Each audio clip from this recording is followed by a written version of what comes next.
Sound stock is testing a key support zone around $8, and this level could decide the next move.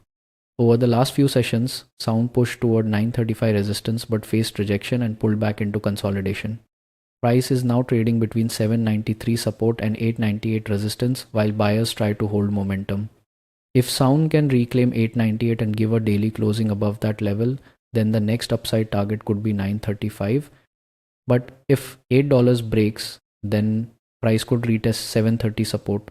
If you want my structured daily execution plan before market open, it is available inside Patreon, link in the description.